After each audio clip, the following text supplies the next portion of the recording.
तो हम लोग पढ़ रहे हैं हेनरी लॉ, ठीक है ना। हेनरी लॉ जो है एप्लीकेबल है गैसियस सिस्टम के ऊपर, जब गैस को हम लिक्विड में डिजॉल्व करते हैं।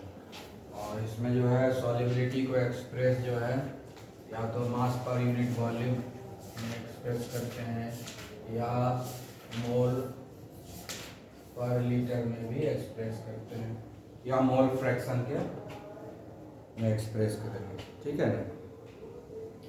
अब हेनरी लॉ क्या बोलता है कि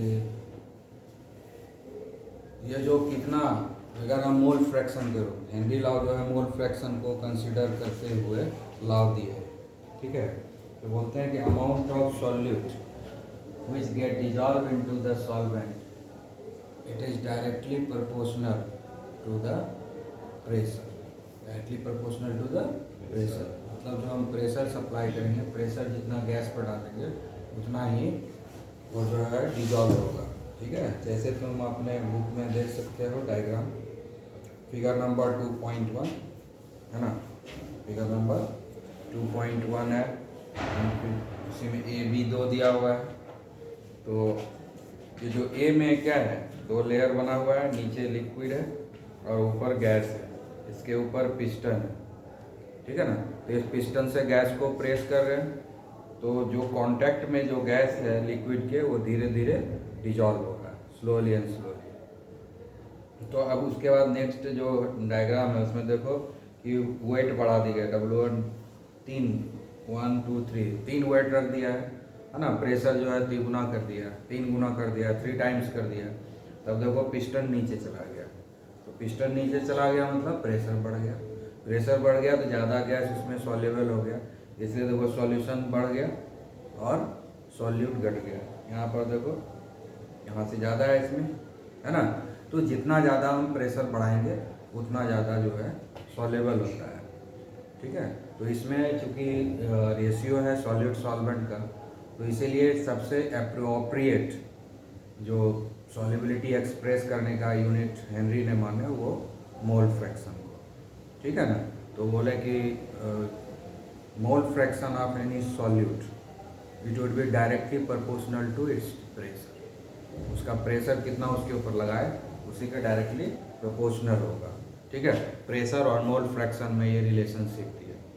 दूसरा बोले कि अगर हम कैलकुलेशन जो है, अगर सॉल्युबिलिटी को मोल पर लीटर या ग्राम पर लीटर में लें, ठीक है ना, तो उस केस में भी यूनिट वॉल्यूम में कितना घुलेगा, यूनिट वॉल्यूम ऑफ सॉल्वेंट में कितना सॉल्यूट डिजॉल्व होगा, ये भी डिपेंड करेगा प्रेशर के ऊपर। तो वहाँ मास हो गया directly proportional to the pressure, ठीक है। तो हेनरी लॉ को हम दो तरीके से एक्सप्रेस करते हैं, हेनरी लॉ को दो तरीके से एक्सप्रेस करते हैं।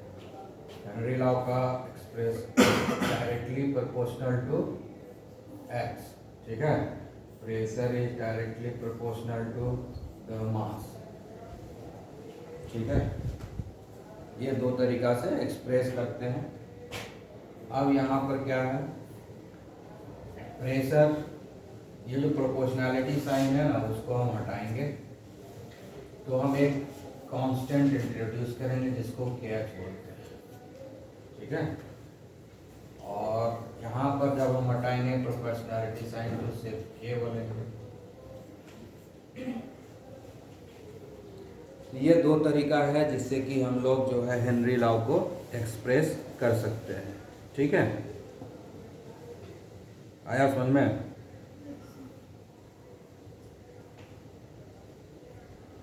तो हम लोग देखो अभी एक्चुअली इस चैप्टर में जो एक कन्वेंशन फॉलो किया गया, चैप्टर में जो कन्वेंशन फॉलो किया गया उसमें अगर हमको किसी चीज़ को डिजॉल्व करना है तो पहले सॉल्वेंट लेंगे तभी तो सॉल्यूट लेंगे, ठीक है। तो जो इंडिकेशन है वो इस तरह से दिया जाता है कि सॉल्वेंट हम पहले लेते हैं, ठीक है ना। तो सॉल्वेंट को डिनोट या तो A से करते हैं या 1 से, ठीक है। और सॉल्यूट को जो डिनोट करते हैं या तो B से करते हैं या 2 से करते हैं। इस चीज़ को याद रखना, पहले जो हम लिख दिए थे हम उल्टा कन्वेंशन हम अपना दे दिए थे, ठीक है ना। लेकिन इस चैप्टर में जो फॉलो किया गया है उसको फॉलो करना है। तो इस चैप्टर में फॉलो किया गया सॉल्वेंट को नंबर 1 लिया गया है, या तो ए मानेंगे या 1 मानेंगे, और सॉल्यूट को हम बी या 2 मानेंगे। ठीक है, तो अगर उस हिसाब से देखेंगे तो प्रेशर इज डायरेक्टली प्रोपोर्शनल, तो ये x भी लिखेंगे या x2 लिखेंगे। ठीक है, हम लोग 1 और 2 ही ज़्यादा अच्छा है वही लिखते हैं। ठीक है, ये भी मास किसका हो गया, सॉल्यूट का हुआ ना, 2 लिख देते। समझ गए ना, क्लियर। ये कन्वेंशन याद रखना है, पहले सॉल्वेंट लेंगे तब तो सॉल्यूट लेंगे, जिसमें घुलाना है पहले सॉल्वेंट ज़्यादा लेना है, पहले उसको अरेंजमेंट करेंगे तब सॉल्यूट का अरेंजमेंट होगा। ठीक है ना, तो इसीलिए सॉल्वेंट को कंपोनेंट नंबर 1 मानते हैं और सॉल्यूट को कंपोनेंट नंबर 2 मानते हैं। इस बात का हमेशा ध्यान रखना है। ठीक है, ये हो गया हेनरी लॉ का फॉर्मूला। ठीक है, अब इससे जो है के एच का वैल्यू हम निकाल लेते हैं। के एच का वैल्यू क्या हो जाएगा, पी वाई x2, और यहाँ पर अगर हम k का वैल्यू निकालेंगे ये हो जाएगा पी वाई m2। हम लोग इसी को फॉलो करते हैं। ठीक है, इसको तो खाली बस पढ़ने के लिए एक ले लिए, लेकिन आज के समय में इसका कोई यूज नहीं करते, हम लोग इसी को फॉलो करते हैं। और ये के एच को हम लोग क्या बोलते हैं, हेनरी कांस्टेंट। के एच क्या हो गया, हेनरी कांस्टेंट, और ये पर्टिकुलर सॉल्यूशन के लिए फिक्स होता है। हेनरी कांस्टेंट जो होता है पर्टिकुलर सॉल्यूशन के लिए फिक्स। अब हेनरी का यूनिट क्या होगा, ये तो मोल फ्रैक्शन है, ये तो मोल फ्रैक्शन है x, तो मोल फ्रैक्शन का तो कोई यूनिट नहीं होता है, मोल फ्रैक्शन का कोई यूनिट नहीं होता है। तो और ये प्रेशर है, इसका यूनिट बार होगा, पास्कल होगा, एटीएम होगा, तो वही यूनिट जो हो जाएगा इसका, तो इसका कोई यूनिट होता नहीं है। K H equal to P by x2, x का कोई यूनिट होता नहीं है क्योंकि मोल फ्रैक्शन है, रेशियो है, कोई यूनिट नहीं होगा। सेम चीज का रेशियो है ना, वो मोल्स का रेशियो है, मोल मोल कैंसिल हो गया, कोई यूनिट नहीं है इसका। लेकिन इसका प्रेशर है ना, ये प्रेशर है, तो ये जो प्रेशर है, प्रेशर का यूनिट तो होता है, प्रेशर का यूनिट पास्कल होगा, एटमॉस्फेरिक प्रेशर मतलब एटीएम हुआ। ठीक है ना, हाँ, तो जो भी प्रेशर का यूनिट होगा वही होगा हेनरी कांस्टेंट का भी यूनिट। इसको भी हम लोग प्रेशर के टर्म में ही एक्सप्रेस करेंगे। आ गया समझ में, क्लियर। तो ये जो KH होता है ये कैरेक्टरिस्टिक होता है किसी सॉल्यूशन का, एक पर्टिकुलर टेम्परेचर पर बहुत ही कैरेक्टरिस्टिक होता है। समझ गए, किसी एक पर्टिकुलर सॉल्वेंट में जब हम डिजॉल्व करते हैं किसी पर्टिकुलर सॉल्यूट का, तो उसका जो हेनरी कांस्टेंट होता है एक पर्टिकुलर टेम्परेचर के ऊपर वो कांस्टेंट होता है, चेंज नहीं होता है। तो ये कैरेक्टरिस्टिक हो गया, एक पहचान हो गया उसका, तो हम हेनरी कांस्टेंट से भी पता लगा सकते हैं। ठीक है ना, हाँ। तो अब यहाँ पर क्या देखना है कि KH का वैल्यू, अगर ये वैल्यू बढ़ जाए KH कम हो जाएगा, अगर ये H2 का वैल्यू बढ़ जाए, इनवर्स रिलेशन है ना, इससे क्या हमको मिल रहा है कि KH is inversely proportional to the mole fraction, यही ना है, and directly proportional to the pressure. KH is directly proportional to the pressure, यही ना है। तो प्रेशर बढ़ाएंगे KH का वैल्यू ज्यादा होगा, प्रेशर बढ़ाएंगे तो KH का वैल्यू ज्यादा होगा। अच्छा, कोई चीज सॉल्युबल है, कम सॉल्युबल है, ज्यादा सॉल्युबल है, हम जो है हेनरी कांस्टेंट से पता लगा सकते हैं। ठीक है, अगर KH का वैल्यू ज्यादा है, KH का वैल्यू ज्यादा है, इसका मतलब ये कम होगा, यानी उसकी सॉल्युबिलिटी कम। अगर हेनरी कांस्टेंट का वैल्यू हाई है तो उस गैस का सॉल्युबिलिटी कम है। आई बात समझ में। और अगर KH का वैल्यू कम है, हेनरी कांस्टेंट का वैल्यू कम है, तो उसकी सॉल्युबिलिटी ज्यादा है। तो हम ये जो हेनरी कांस्टेंट है इसके वैल्यू से भी हम डिसीजन ले सकते हैं कि which is more soluble and which is less soluble. Solubility you can compare on the basis of the Henry constant. If the Henry constant is more, then less soluble. If Henry constant is less, then it is more, that particular gas is more soluble. ठीक है, समझ में आया? तो हम Henry constant के basis पर भी डिसाइड कर सकते हैं. आई बात समझ में? हाँ, लेकिन टेम्परेचर मेंशन करना है, किस टेम्परेचर पे कर रहे हैं, क्योंकि ये तो टेम्परेचर को एक कांस्टेंट टेम्परेचर पर ये हेनरी लॉ है. हेनरी लॉ किस पर दिया गया है? By keeping temperature constant. Temperature को कांस्टेंट रख करके ये रिलेशनशिप हुआ है. ये जो रिलेशनशिप हम लोग पढ़ रहे हैं at constant temperature, at constant temperature, ठीक है ना? कांस्टेंट टेम्परेचर पर ये रिलेशनशिप पढ़ रहे हैं. Henry law is applicable at constant temperature. ठीक है, समझ में आया? क्लियर? हाँ, तो अब इसमें क्या है कि हेनरी लॉ का कुछ कैरेक्टरिस्टिक है. पहला कैरेक्टरिस्टिक है इसका यूनिट वही होगा, हेनरी कांस्टेंट का वही होगा यूनिट जो कि प्रेशर का यूनिट होगा. यानी प्रेशर जिस यूनिट में रख रहे हैं हेनरी कांस्टेंट का भी यूनिट वही होगा. ठीक है. दूसरा क्या होता है कि डिफरेंट गैसेस के लिए हेनरी कांस्टेंट डिफरेंट होता है. डिफरेंट गैसेस के लिए, ठीक है, सेम सॉल्वेंट में डिफरेंट गैस, सॉल्वेंट सेम है लेकिन गैस अगर डिफरेंट है तो हर गैस के लिए जो हेनरी कांस्टेंट है वो डिफरेंट होगा. ठीक है, क्योंकि ये डिपेंड करेगा उसके मोल फ्रैक्शन के ऊपर, क्योंकि यहाँ पर टेम्परेचर कांस्टेंट है. ठीक है ना, टेम्परेचर कांस्टेंट है, इसलिए पार्शियल प्रेशर के ऊपर हम लोग, क्योंकि अगर मान लो कि सॉल्वेंट एक है उसमें 3-4 गैस को हम डिजोल्व कर रहे हैं एक साथ, ऑक्सीजन भी डिजोल्व कर रहे हैं, कार्बन डाइऑक्साइड भी डिजोल्व कर रहे हैं, हाइड्रोजन भी डिजोल्व कर रहे हैं. ठीक है, टेम्परेचर सेम है लेकिन तीनों जो है इक्वल क्वांटिटी में डिजोल्व नहीं होगा. प्रेशर सबका सेम है, प्रेशर सबका सेम है, ओवरऑल टोटल प्रेशर सेम है, टोटल प्रेशर सेम है. तो हम जैसे एक पिस्टन के नीचे 3-4 गैस भर दिया और पिस्टन को प्रेस किया तो टोटल प्रेशर तो सेम ही हुआ, लेकिन पार्शियल प्रेशर सबका डिफरेंट हो जाएगा ना. कोई लिक्विफाइबल गैस है, कोई नॉट लिक्विफाइबल है, कोई मॉडरेटली लिक्विफाइबल है, इसलिए उसका जो मोल फ्रैक्शन है डिफरेंट होगा, पार्शियल प्रेशर डिफरेंट हो जाएगा.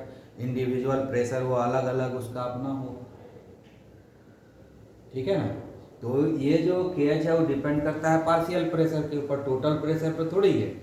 एक गैस है तब तो जो टोटल प्रेशर है वही पार्शियल प्रेशर है. अगर एक ही गैस डिजॉल्व कर रहे हैं तब तो कोई प्रॉब्लम नहीं है, जो टोटल प्रेशर है वही पार्शियल प्रेशर है. लेकिन अगर एक से ज़्यादा गैस डिजॉल्व कर रहे हैं, जैसे ही एटमॉस्फेयर है, 1 एटमॉस्फेरिक प्रेशर ही ना है प्रेशर. हाँ, नदी के पानी में, कुआं के पानी में, सब में ऑक्सीजन भी डिजॉल्व है, कार्बन डाइऑक्साइड भी डिजॉल्व है, हाइड्रोजन भी डिजॉल्व है, और भी कोई गैस डिजॉल्व रहता है. ठीक है ना. लेकिन क्या कार्बन डाइऑक्साइड, ऑक्सीजन और हाइड्रोजन सेम क्वांटिटी में डिजॉल्व हुआ? अलग अलग क्वांटिटी में डिजॉल्व हुआ, क्योंकि सबका पार्शियल प्रेशर डिफरेंट है. प्रेशर भले 1 एटमॉस्फेरिक प्रेशर टोटल प्रेशर है, टोटल प्रेशर 1 एटमॉस्फेरिक प्रेशर, इसमें सारा गैस इन्वॉल्व है. एटमॉस्फेयर में जितना गैस है सब इन्वॉल्व है, सबके प्रेशर को मिला करके तब ना टोटल प्रेशर होता है जो 1 एटमॉस्फेरिक प्रेशर है. लेकिन इंडिविजुअल गैस का जो प्रेशर है इस एटमॉस्फेयर में उसको हम क्या बोलते हैं? Partial pressure. ठीक है ना. तो जिसका पार्शियल प्रेशर ज़्यादा होगा वो ज़्यादा घुलेगा, जिसका पार्शियल प्रेशर कम होगा वो कम घुलेगा. ठीक है. तो जिसका पार्शियल प्रेशर ज़्यादा होगा उसका KH वैल्यू ज़्यादा होगा. ठीक है ना. इसलिए KH जो होता है एक कैरेक्टरिस्टिक होता है गैस का, एक पर्टिकुलर सॉल्वेंट में जो हेनरी कांस्टेंट होता है ये कैरेक्टरिस्टिक होता है. सॉल्वेंट बदल गया तो फिर इसी गैस का KH वैल्यू अलग हो जाएगा. अभी जैसे हम वाटर ले रहे हैं, वाटर में ले रहे हैं तो कार्बन डाइऑक्साइड का अपना KH वैल्यू होगा, ऑक्सीजन का KH वैल्यू होगा, हाइड्रोजन का KH वैल्यू होगा. हाँ देखो यहाँ टेबल दिया हुआ, टेबल नंबर 2.2 है ना. NCERT में टेबल नंबर 2.2 में देखो. ठीक है, हेनरी कांस्टेंट का वैल्यू दिया हुआ है. ठीक है ना.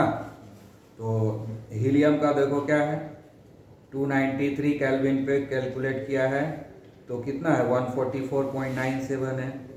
हाइड्रोजन का भी 293 केल्विन पर कितना है 69.16। ये जो हेनरी कांस्टेंट दिया हुआ है किस में दिया हुआ है, सबके लिए सॉल्वेंट सेम है वाटर, ठीक है ना, सबके लिए सॉल्वेंट सेम है वाटर।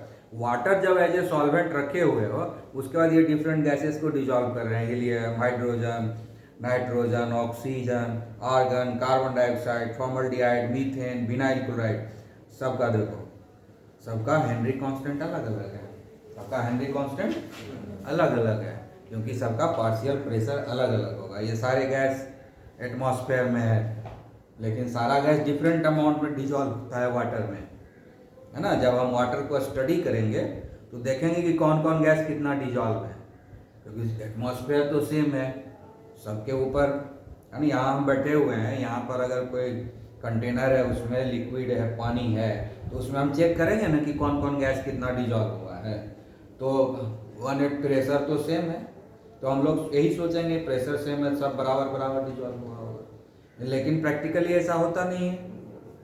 तो डिफरेंट क्यों होता है, इसका रीजन यही है कि पार्शियल टोटल प्रेशर भले सेम है, टोटल प्रेशर भले सेम है, लेकिन पार्शियल प्रेशर सबका डिफरेंट है। पार्शियल प्रेशर क्या होता है, individual contribution towards the total pressure, individual contribution in pressure towards the total pressure. Her gas का अपना अपना कंट्रीब्यूशन है उस टोटल प्रेशर में, जो इंडिविजुअल कंट्रीब्यूशन है किसी भी गैस का टोटल प्रेशर में, उसी को हम लोग बोलते हैं पार्शियल प्रेशर। आई बात समझ में। तो इसलिए पार्शियल प्रेशर जिसका ज़्यादा होगा वो ज़्यादा घुलता है, यानी उसका जो ज़्यादा घुल रहा है तो KH वैल्यू कम हो जाएगा, ठीक है। कोई गैस है कम घुल रहा है, कम घुल रहा है, इसका मतलब क्या हो गया, KH वैल्यू ज़्यादा। कोई गैस है ज़्यादा घुल रहा है तो KH वैल्यू कम हो जाएगा। तो इसलिए हम इस KH वैल्यू के ऊपर हम देख करके हम बता सकते हैं कि कौन कितना डिजॉल्व होगा एक पर्टिकुलर सॉल्वेंट में। तो जैसे वाटर लेंगे सॉल्वेंट, उसी तरह से अल्कोहल भी ले सकते हैं सॉल्वेंट, उसी तरह से एसीटोन भी ले सकते हैं सॉल्वेंट, ठीक है ना। तो जब सॉल्वेंट बदल जाएगा तो इसी गैस का KH वैल्यू भी बदल जाएगा। ये जो KH वैल्यू इस टेबल में दिया हुआ है, टेबल नंबर 2.2 में, ये टेबल किसके लिए दिया हुआ है, जब सॉल्वेंट वाटर है, वाटर जब सॉल्वेंट है और ये सारा गैस उसमें सॉल्यूट है। अब यही गैस को हम अल्कोहल में डिजॉल्व करने जाएंगे, इसी गैस को अल्कोहल में जब हम डिजॉल्व करने जाएंगे, ठीक है ना, तो वहाँ पर पार्शियल प्रेशर सबका बदल जाएगा, इसलिए वहाँ पर KH वैल्यू भी बदल जाएगा सबका, मोल फ्रैक्शन भी बदल जाएगा सबका। तो यही सेम चीज़ वहाँ रिपीट नहीं होगा। तो इंडिविजुअली सॉल्वेंट यानी क्या हुआ कि मतलब उनको नेचर ऑफ सॉल्यूट और नेचर ऑफ सॉल्वेंट दोनों स्टडी करना पड़ेगा, ठीक है ना। नेचर ऑफ सॉल्यूट और नेचर ऑफ सॉल्वेंट दोनों को स्टडी करना पड़ेगा, ठीक है, समझ में आ गया। अब हम लोग आते हैं हेनरी लॉ का क्या क्या एप्लीकेशन है, ठीक है। हेनरी लॉ का एप्लीकेशन, एप्लीकेशन मतलब यूज, ठीक है। एप्लीकेशन मतलब यूज, एप्लीकेशन मतलब यूज ऑफ हेनरी लॉ, ठीक है। तो इसमें सबसे पहले हम लोग क्या देखते हैं, solubility of carbon dioxide, normal solubility of carbon dioxide in cold drinks, जिसको हम लोग सॉफ्ट ड्रिंक बोलते हैं, है ना। कोको कोला, पेप्सी, मेन तो यही है, सॉफ्ट कोल्ड ड्रिंक में इसी को मेन मानते हैं, हाँ। कोक एंड पेप्सी सबसे स्ट्रॉन्ग है ये, है ना। इसमें क्या है, शुगर सॉल्यूशन है, सर्टेन कलरिंग एजेंट है, और उसमें हम लोग कार्बन डाइऑक्साइड को ऐड करते हैं। तो कार्बन डाइऑक्साइड को जो इसमें हम डिजॉल्व करते हैं, क्या करते हैं, under high pressure, under high pressure, under high pressure at low temperature, क्योंकि गैस को ज़्यादा डिजॉल्व करना है तो टेम्परेचर को लो करना है और प्रेशर को हाई करेंगे। प्रेशर हाई करेंगे तब ना मोल फ्रैक्शन उसका बढ़ेगा, तब ना ये कार्बन डाइऑक्साइड डिजॉल्व होगा। तो पहला एप्लीकेशन यही है। नेचुरल एप्लीकेशन तो बता दिए पहले कि जितना भी वाटर बॉडी है इस दुनिया में, सारे वाटर बॉडी में कार्बन डाइऑक्साइड, ऑक्सीजन, ये दोनों मेनली डिजॉल्व होता है। और ये दोनों एक्वेटिक लाइफ के लिए इम्पॉर्टेंट है। कार्बन डाइऑक्साइड भी इम्पॉर्टेंट है फोटोसिंथेसिस के लिए, और ऑक्सीजन ब्रीदिंग के लिए ज़रूरी है। ये तो नेचुरल हो रहा है। और फिर आर्टिफिशियल यूज हो गया, सॉफ्ट ड्रिंक्स, है ना, dissolution of carbon dioxide in soft drink. ठीक है, समझ में आया है? अंडर हाई प्रेशर, तो ये हो गया तुम्हारा, क्योंकि जब प्रेशर बढ़ाएंगे और टेम्परेचर को लो करेंगे, इस दोनों ही केस में जो है सॉल्युबिलिटी बढ़ जाएगा। तो हेनरी लॉ का यहाँ पर यूज हो गया। ठीक है ना, आया बात समझ में? उसके बाद हम लोग जैसे यहाँ पर है, हम लोग ब्रीथ करते हैं, तो लंग्स में जाता है ऑक्सीजन, कार्बन डाइऑक्साइड, सब कुछ जाता है। ठीक है, तो लंग्स में जब ऑक्सीजन जाता है तो यहाँ पर पार्शियल प्रेशर जो होता है ऑक्सीजन का ज़्यादा होता है। पार्शियल प्रेशर ऑक्सीजन का ज़्यादा जाता, तो लंग्स में सारे गैस है जो इतना एटमॉस्फेयर में सब चला जाएगा। ठीक है ना, आई बात समझ में? लेकिन वहाँ पर डिजॉल्व लंग्स में ब्लड में हो जाता है, ब्लड में ये गैस जाके डिजॉल्व होगा ना एल्बुलाई लेवल पर। तो जब हम ब्रीद इन करते हैं तो ऑक्सीजन का चूंकि लंग्स में पार्शियल प्रेशर ज़्यादा होता है, तो पार्शियल प्रेशर ज़्यादा होने के चलते क्या होता है, मतलब हेनरी कांस्टेंट कम होता है। हेनरी कांस्टेंट कम होता है लंग्स में ऑक्सीजन का, इसलिए ये डिजॉल्व हो जाता है ब्लड में। ठीक है, ब्लड में डिजॉल्व होता है, फिर ये ब्लड पूरे बॉडी में घूमते रहता है और जितना बॉडी में टिश्यूज है सबको सप्लाई करता है, सब जगह ये जाता है ऑक्सीजनेटेड ब्लड। अब ये ऑक्सीजनेटेड ब्लड हो गया। अब ये जब ऑक्सीजनेटेड ब्लड जब टिश्यू में पहुंचता है तो वहां पर पार्शियल प्रेशर घट जाता है ऑक्सीजन का, वहां पर पार्शियल प्रेशर इसका क्या हो जाता है, घट जाता है। ठीक है, क्योंकि यहाँ पर सॉल्वेंट क्या था, ब्लड था, वहाँ पर सॉल्वेंट दूसरा है, बॉडी फ्लूइड से दूसरा टिश्यू में, वहाँ पर बॉडी फ्लूइड से ना सॉल्वेंट बदल गया, वहाँ पर उसका पार्शियल प्रेशर कम हो जाता है। जैसे पार्शियल प्रेशर कम होता है तो ऑक्सीजन रिलीज हो जाता है, फिर उस ऑक्सीजन को टिश्यू लेवल पर यूज करता है, कंबसन रिएक्शन होता है, एनर्जी रिलीज होता है। सेम चीज़ है हमारे बॉडी के अंदर ही है, दो जगह हो रहा है, उसी ऑक्सीजन का दो जगह डिफरेंट हो रहा है पार्शियल प्रेशर। जब लंग्स में है ऑक्सीजन तो उसका पार्शियल प्रेशर ज़्यादा होता है, ठीक है ना, तो वो ज़्यादा डिजॉल्व हो जाता है। अब जब ये ऑक्सीजनेटेड ब्लड, अब तो ये ऑक्सीजनेटेड हो गया, अब जब ऑक्सीजनेटेड ब्लड जाता है कहाँ पर, टिश्यू में, तो टिश्यू में जैसे ही जाता है तो वहां पर इसका पार्शियल प्रेशर घट जाता है। तो पार्शियल प्रेशर घटेगा तो इसका सॉल्युबिलिटी कम हो गया, तो ऑक्सीजन वहाँ रिलीज हो जाता है, और ऑक्सीजन जब रिलीज होता है तो टिश्यू वहाँ पर यूज करता है उसको कंबसन रिएक्शन कराने के लिए। तो हमारे बॉडी के अंदर ही दोनों चीज़ हो रहा है ना, इसी बॉडी के अंदर एक जगह पार्शियल प्रेशर उसका ज़्यादा है और दूसरी जगह पार्शियल प्रेशर कम है। तो कारण क्या हुआ, दोनों जगह सॉल्वेंट बदल गया। सॉल्यूट तो सेम है, यहाँ भी ऑक्सीजन है, लंग्स में भी और टिश्यू में भी, वहाँ भी ऑक्सीजन है, दोनों जगह ऑक्सीजन ही है, लेकिन दोनों जगह सॉल्वेंट डिफरेंट होने के कारण पार्शियल प्रेशर बदल गया, हेनरी कांस्टेंट बदल गया। आई बात समझ में? अगर ऐसा नहीं होता तो हम ऑक्सीजन लेते हैं, ऑक्सीजन डिजॉल्व हुआ, ठीक है डिजॉल्व हो गया, फिर वहाँ यूज कैसे होता है? वहाँ ऑक्सीजन रिलीज होगा तब तो यूज होगा ना, खाली डिजॉल्व होकर रह गया, घूम गया ब्लड, फिर वापस आ गया, तो फायदा क्या था? ऑक्सीजन उसे निकालना है ना, इसलिए ये व्यवस्था बनाया गया। समझ गया ना? आई बात समझ में? हाँ ठीक है। उसके बाद जब हम लोग ऊंचाई पर चढ़ते हैं, है ना, पहाड़ पर चढ़ते हैं, तो वहां पर क्या होता है कि गैसियस कंटेंट कम हो जाता है, ऑक्सीजन कम हो जाता है, तो पार्शियल प्रेशर भी कम हो जाता है। पार्शियल प्रेशर कम रहता है तो हमारे लंग्स में ऑक्सीजन कम डिजॉल्व होता है ब्लड में। समझ गया ना, आई बात समझ में।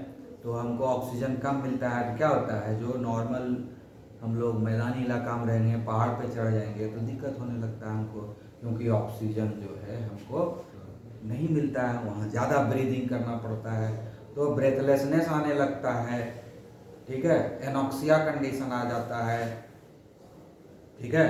तो प्रॉब्लम भी हो सकता है, जो वहाँ रह रहा है तो उसको कम ऑक्सीजन में जीने की आदत हो गया है, लेकिन जो नहीं रहता है वहाँ पर, ऐसे जो वहाँ रहता है वो थोड़ा कमज़ोर होता है क्योंकि उसको ऑक्सीजन सप्लाई कम है।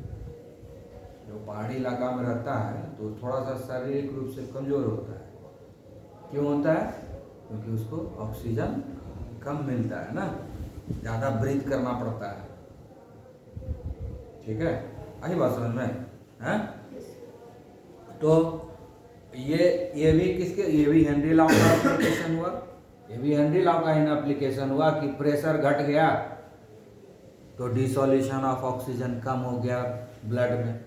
जब कम ऑक्सीजन जाएगा तो टिश्यू लेवल पे भी कम ही ऑक्सीजन मिलेगा, तो बॉडी टिश्यू का फंक्शन भी प्रॉपर नहीं होगा, एनर्जी प्रॉपर वे में नहीं मिलेगा, तो बॉडी कमज़ोर होगा कि नहीं। आई बात समझ में, ठीक है। हाँ, तो इसलिए जो अब जैसे कि नॉर्मली रहता है पहाड़ पर चढ़ने वाला सब जो होता है, क्लाइंबर सब होता है, उन लोगों को दिक्कत होता है ये सब कंडीशन में, तबीयत खराब हो सकता है, तो इसीलिए वो लोग क्या करता है, पीठ पे ऑक्सीजन सिलेंडर लेके जाता है ताकि एनर्जी मेंटेन रहे, कहीं भी चलेगा। हिमालय पर चलना है, ठीक है, तो वहाँ तो जिंदा भी नहीं रह पाएगा, इतना कम ऑक्सीजन है ना। हिमालय पर ऑक्सीजन 0.2% है, so जितना यहाँ है ना हिमालय के ऊपर 0.2%, कहाँ जिंदा रहेंगे, 0.2%, समझ गए। तो वहाँ तो बिना ऑक्सीजन सिलेंडर के नहीं रह पाएंगे, तो इसीलिए ऑक्सीजन सिलेंडर लेके जाना पड़ता है ताकि, और ऑक्सीजन सिलेंडर का प्रेशर ऐसा बनाया जाता है, ठीक है ना, ताकि हमको उसी प्रेशर पे ऑक्सीजन मिलते रहे जिस प्रेशर पे हमको मिलना चाहिए। यानी ऑक्सीजन सिलेंडर को इस तरह से बनाया जाता है, उसमें ऐसा अरेंजमेंट किया जाता है उसके रेगुलेटर में, ताकि वो उसी प्रेशर से उतना पार्शियल प्रेशर रहे लंग्स के अंदर। वैसा अरेंजमेंट किया जाता है कि लंग्स के अंदर वो पार्शियल प्रेशर उतना क्रिएट हो जाए, तभी ना प्रॉपर वे में ऑक्सीजन डिजॉल्व होगा लंग्स के पास, ब्लड में। क्लियर आया समझ में? ठीक है, उसके बाद हम आगे अब एग्जाम्पल लेते हैं scuba diver. Scuba diver, scuba diver किसको बोलते हैं मालूम है ना? पानी के अंदर एकदम गोताखोर जिसको बोलते हैं, एकदम चला जाता है, समुद्र का जो जमीन है ना उसको टच कर लेता है, समझ गए, उसको बोलते हैं स्कूबा डाइवर। तो जैसे जैसे वो नीचे जाएगा, वो ऑक्सीजन सिलेंडर लेके जाता है स्कूबा डाइवर, उसमें नाइट्रोजन और ऑक्सीजन गैस का मिक्सचर रहता है, ठीक है ना। और नाइट्रोजन जो है हाईली सोलेबल है, नाइट्रोजन जो है हाईली सोलेबल है, समझ गया, ब्लड में हाईली सोलेबल है, ब्लड में पानी रहता है ना, water soluble, highly water soluble है नाइट्रोजन। और जैसे जैसे नीचे जा रहे हैं प्रेशर तो बढ़ रहा है, पानी हमारे शरीर के ऊपर कितना बढ़ रहा है, वो पानी का जो मास है, वाटर का जो मास है, तो मास बढ़ेगा तो प्रेशर भी तो बढ़ेगा, हाँ। तो जितना नीचे हम जाएंगे उतना ज़्यादा पार्शियल प्रेशर बढ़ते जाएगा, और ज़्यादा पार्शियल तो ब्लड में क्या होगा, नाइट्रोजन ज़्यादा घुल जाएगा, और नाइट्रोजन ज़्यादा घुल जाएगा, आई बात समझ में। और नाइट्रोजन जितना जल्दी घुलता है ना उतना ही जल्दी वो गैस भी बनता है। जैसे मान लो कि डाइवर तेजी से ऊपर आ जाए तो उसके ब्लड वेसल के अंदर ही सारा नाइट्रोजन गैस बन जाएगा, निकल नहीं पाएगा, तो पूरे बॉडी में फैलेगा, ठीक है। और जो तुम्हारा हार्ट है उसका जो ब्लड वेसल्स होता है, क्या नाम है उसका, हार्ट के ब्लड वेसल्स का, हाँ, आर्टरी, ठीक है ना, वो सब बहुत ही पतला पतला होता है। आर्टरी के अंदर ये अगर बबल्स जो है फंस गया तो तो आदमी मर भी सकता है, हार्ट अटैक हो जाएगा, पूरे बॉडी में पेन होगा, इसको बेंड्स बोलते हैं। बेहोश हो जाता है कोई बहरा हो जाता है, किसी का दिमागे काम नहीं करता है, और कोई मर भी जाता है। समझ गए? तो इसलिए स्कूबा डाइवर को कहा जाता है कि आप धीरे धीरे ऊपर आइए। आपको अचानक ऊपर नहीं आ जाना, आपका काम खत्म हो गया कोई बात नहीं है, आपको धीरे धीरे ऊपर आना है। धीरे धीरे वो ऊपर आएगा तो जो है वो धीरे धीरे आता जाएगा, तो नाइट्रोजन भी धीरे धीरे क्या होगा, कन्वर्ट होता जाएगा, निकलता जाएगा शरीर से वो धीरे धीरे नाइट्रोजन, तो दिक्कत नहीं होगा। अचानक आने से क्या हो गया, इस बॉडी के अंदर ही, वेसल्स के अंदर ही बबल्स बन गया, क्योंकि नाइट्रोजन तो लिक्विड था, जो नीचे थे तो नाइट्रोजन लिक्विड था ना ब्लड में, ठीक है। लेकिन जैसे ही ऊपर आए तो वो गैस बन गया, अब बॉडी के अंदर ही है अभी, तो तकलीफ होगा। आया समझ में? हाँ, तो इसीलिए इससे बचने के लिए आजकल क्या किया गया है कि लेस सॉलेबल गैस इसमें भरा गया। अब नाइट्रोजन रहता है अभी भी, और ये भी है कि मान लो कि नाइट्रोजन इसलिए भरा जाता है कि ऑक्सीजन ज़्यादा डिजॉल्व नहीं हो जाए बॉडी में। ऑक्सीजन ज़्यादा डिजॉल्व होगा बॉडी में तो कंबशन रिएक्शन बहुत ज़्यादा होगा, तो बॉडी टेम्परेचर बढ़ जाएगा, तो आदमी बीमार पड़ जाएगा वहीं अंदर ही में, ठीक है। तो उससे बचने के लिए पहले नाइट्रोजन दे दिया जाता था और कहा जाता था कि आप धीरे धीरे आइए ऊपर, कि अचानक आने के बाद तो बहुत प्रॉब्लम होने का चांस है। या ऊपर आने पर व्यवस्था रहता है, चैम्बर बना हुआ रहता है उसी जगह, चैम्बर में हाई प्रेशर वाला चैम्बर बना के रखता है वहीं पर, वो आया सीधा हाई प्रेशर चैम्बर में चला गया और वहाँ रहेगा बहुत थोड़ा देर तक, फिर धीरे धीरे नॉर्मल होगा, तब फिर उस चैम्बर से बाहर आएगा, ठीक है। या तो पानी के बाहर तुरंत जो है वहीं पर बनाना है ऐसा चैम्बर, हाई प्रेशर चैम्बर, ताकि दिक्कत नहीं होगा उसको, ठीक है ना। धीरे धीरे फिर नॉर्मलाइज किया जाएगा उस चैम्बर में, क्लियर। अब क्या किया गया है, क्योंकि ये तो बहुत बड़ा प्रॉब्लम है, तो कौन डाइवर बनना चाहेगा, नहीं है कि नहीं। तो अब नया क्या किया गया, नाइट्रोजन तो रहता ही है, उसके साथ साथ अब इसमें इनर्ट गैस भर दिया जाता है, तो हीलियम गैस भरा जाता है।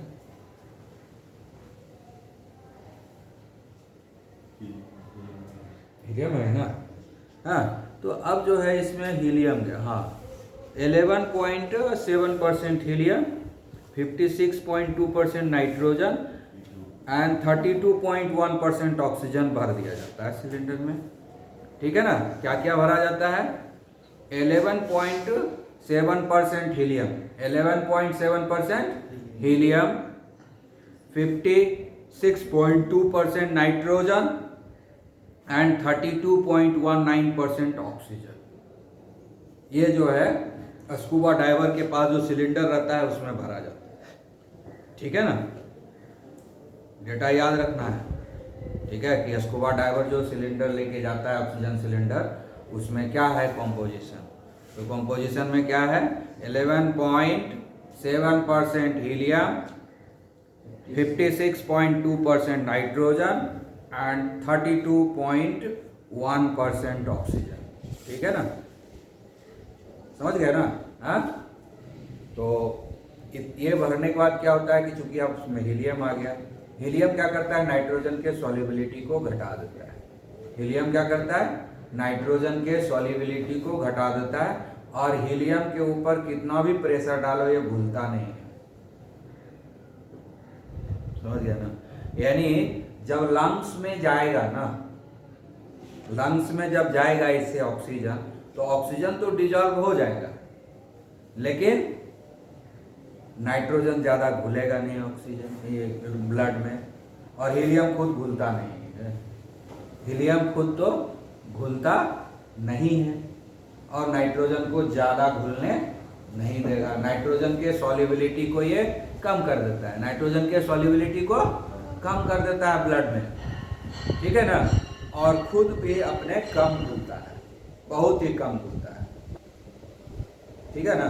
तो इस तरीके से अब जो होता है, इस तरह का सिलेंडर लेके जाना पड़ता है, इसको बोलते हैं स्कूबा किट, है ना, स्कूबा डाइवर किट हुआ ये, तो इस तरीके से क्या होगा कि अब जो है अगर तेजी से भी डाइवर ऊपर आ गया तो बबल्स उसके वेन में नहीं बनेगा, है ना। आदमी के वेसल्स में बबल्स नहीं बनेगा क्योंकि हीलियम गैस रोक देगा। डिजॉल्व होगा नाइट्रोजन ज़्यादा तभी ना बबल्स बनेगा। थोड़ा बहुत डिजॉल्व होगा वो तो ऑक्सीजन के साथ वो भी जो है निकलते चला जाएगा, ठीक है। हल्का फुल्का डिजॉल्व होगा वो तो निकलते जाएगा, कार्बन डाइऑक्साइड निकलेगा तो वो भी निकल जाएगा साथ में, आई बात समझ में, हाँ। लेकिन अगर ये नहीं दिया जाएगा तो क्या होगा, नाइट्रोजन ज़्यादा डिजॉल्व हो जाएगा और फिर जो है वो जल्दी गैस बनने में टाइम लगता है उसको, तो ऊपर आ जाएगा तब तो नॉर्मल प्रेशर में आ गया तो अचानक जो है गैस में कन्वर्ट हो जाएगा, तो फिर दिक्कत हो जाएगा। इसीलिए ये जो प्रॉब्लम है इसको हम लोग, ये जो प्रॉब्लम है इसको बैंड बोलते हैं। इस बीमारी को क्या बोलते हैं, बैंड, ठीक है ना, हाँ। इसमें भी ऑक्सीजन डेफिशिएंसी हो जाता है, एनॉक्सिया हो जाएगा, ठीक है ना। तो ये जो बैंड हो गया, इस बैंड से बचने के लिए हीलियम का जो है गैस भी उस सिलेंडर में डाल दिया जाता है। इसका दो काम है, इसका अपना तो सॉल्युबिलिटी बहुत ही कम है, साथ में नाइट्रोजन की सॉल्युबिलिटी को भी कम कर देता है, तो जिसके कारण जो है नाइट्रोजन का बबल्स ऊपर आते समय नहीं बनेगा। गैस ही कम डिजॉल्व होगा तो बबल्स बनने का चांस नहीं ना है। कि बबल्स कब बनता है, जितना डिजॉल्व हुआ है वो निकल नहीं पा रहा, रह ही रहा, निकल कम रहा है।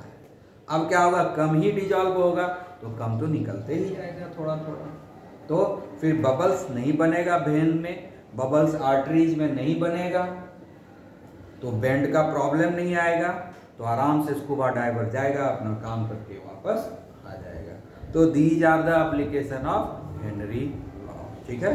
अब नेक्स्ट डे हम लोग वेपर प्रेशर पढ़ेंगे। ओके।